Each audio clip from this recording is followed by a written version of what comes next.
Welcome to problem solver. आज हम पढ़ेंगे क्लास 9 का physics first chapter motion. Okay, what is motion? Motion क्या है?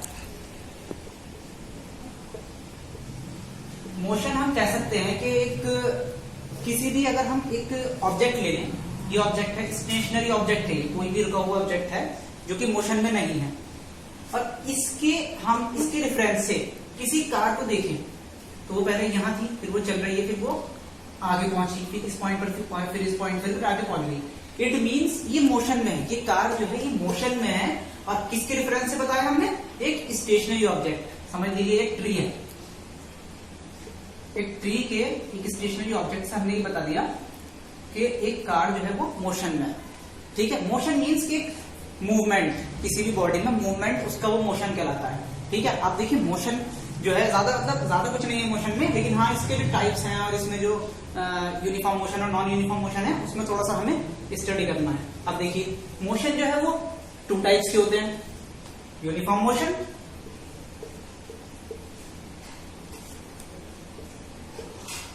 And non uniform motion.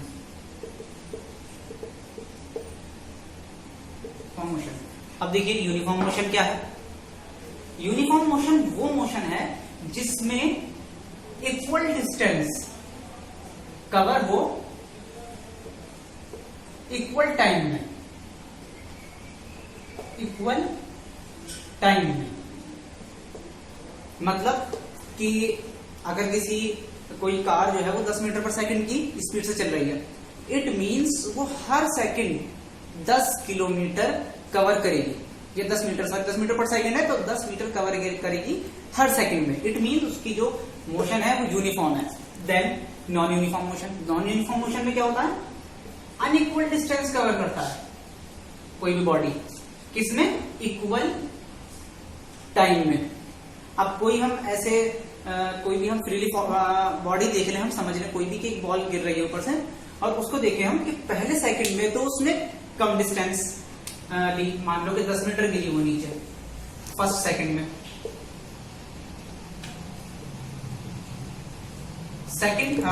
उसके बाद उसने 14 या 15 मीटर करी सेकंड में, ऐसे ही थर्ड में। तो इसे कहेंगे हम नॉन यूनिफॉर्म मोशन।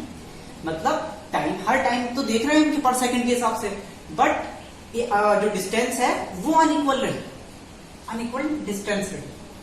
ठीक है, अब इसी मोशन में अब हम देखते हैं डिस्प्लेसमेंट और डिस्टेंस कवर्ड और डिस्प्लेसमेंट। अब देखिए डिस्प्लेसमेंट क्या है और डिस्टेंस कवर्ड क्या है।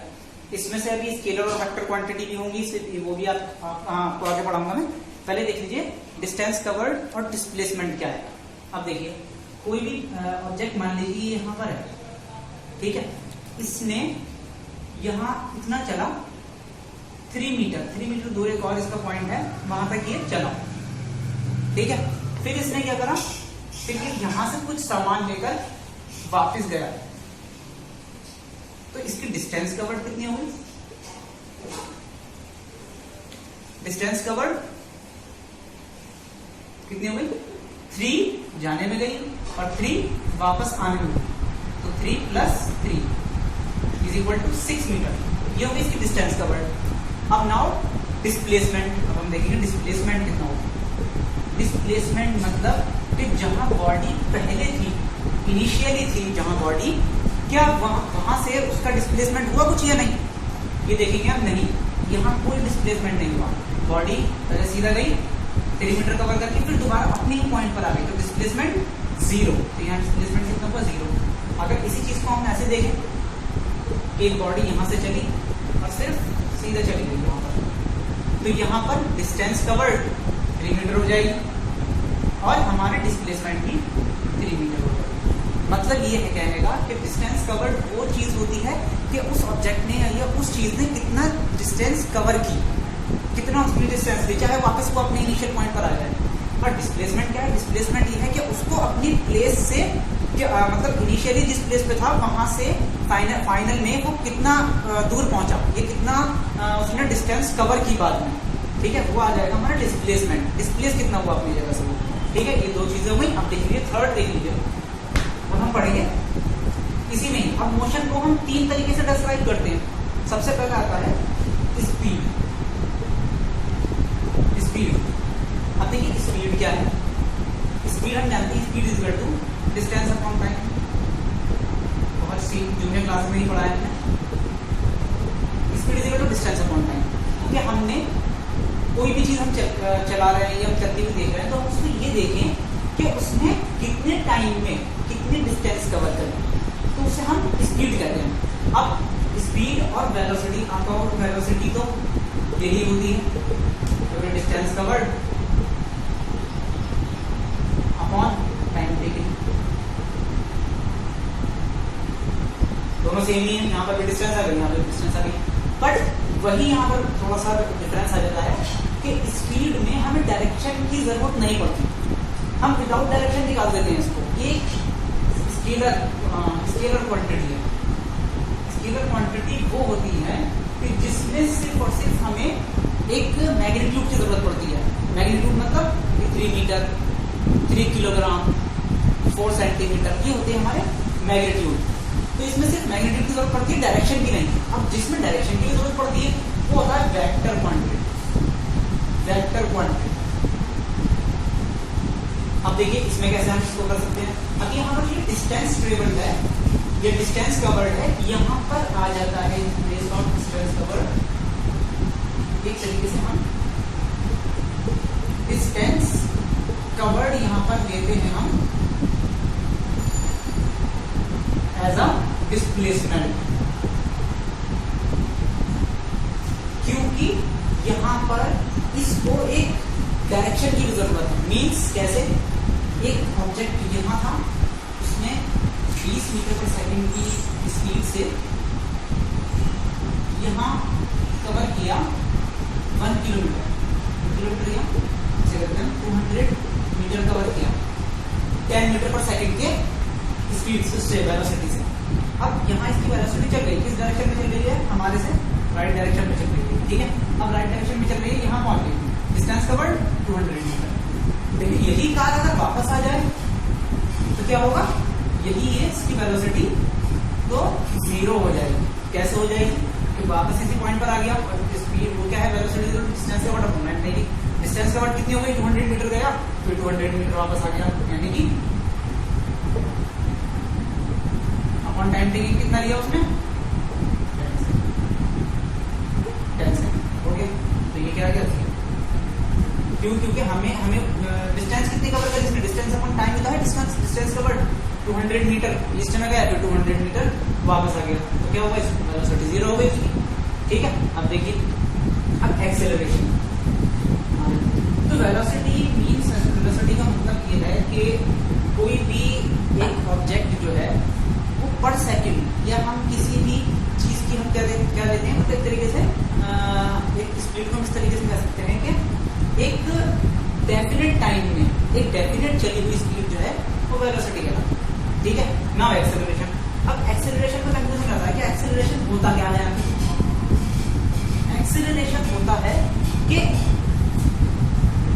उसकी वेलोसिटी में जो चेंजेस आते हैं, that is called acceleration. Acceleration होता है चेंज इन, या फिर चेंज इन कर सकते हैं हम, change in velocity upon time taking, ये टाइम इंटरवल में कर सकते हैं। चेंज इन वेलोसिटी मतलब, अब एक्सेलरेशन सारा इस पर डिपेंड है। अब इसमें कैसे करेंगे, देखिए सबसे पहले एक्सेलरेशन ये होता है कि अगर कोई भी चीज, पहले कोई कार खड़ी थी रेस्ट में, उसकी वेलोसिटी कितनी थी, u कितनी थी, 0।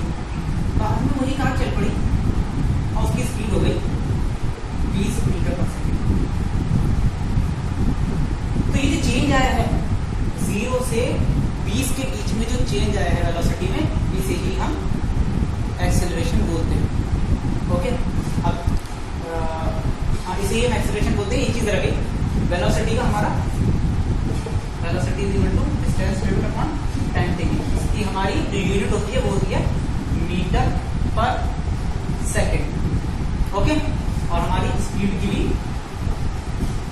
Speed is equal to distance upon time ही होता है, उसकी भी मीटर पर सेकंड ही हो जाती है। ओके, अब देखिए इसकी और यूनिट देखेंगे, लेकिन हाई पर समझ लीजिए, change in velocity of the body is called acceleration. पहले 0 थी, बाद में 20 हुई, तो एक्सेलरेट हुआ, मतलब एक्सेलरेट हुई गाड़ी, 20 से फिर आगे चल के 30 हो गई, फिर से एक्सेलरेशन होगा। इट मीन्स अगर हम इसको u कह दें और फाइनल वाली को v बोल दें, तो यहाँ इसका फॉर्मूला बनेगा acceleration is equal to v, मतलब final velocity, final velocity minus initial velocity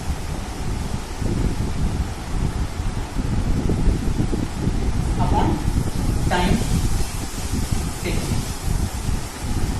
final velocity और इनिशियल वेलोसिटी, अगर हम फाइनल वेलोसिटी को v मान लें और इनिशियल वेलोसिटी को u मान लें, तो हमारा फॉर्मूला बनकर आएगा, और टाइम टेकिंग को t मान लें और एक्सेलरेशन को a बोल दें, हमारा फॉर्मूला बनकर आएगा a is equal to v minus u upon t। Okay, a is equal to v minus u upon t, where v is equal to final velocity, u is equal to initial velocity, t is equal to time taken. अब देखिए इसकी unit कैसे निकालेंगे। We all know, अब velocity की हमने बताया, दोनों वेलोसिटीज हैं, तो वेलोसिटीज की क्या हमने पढ़ी थी अभी, मीटर पर सेकंड, टाइम की क्या होती है, सेकंड। अब ये सेकंड इसके नीचे चला जाएगा, क्या होगा, मीटर पर सेकंड स्क्वायर, ये इसकी यूनिट। ओके, ठीक।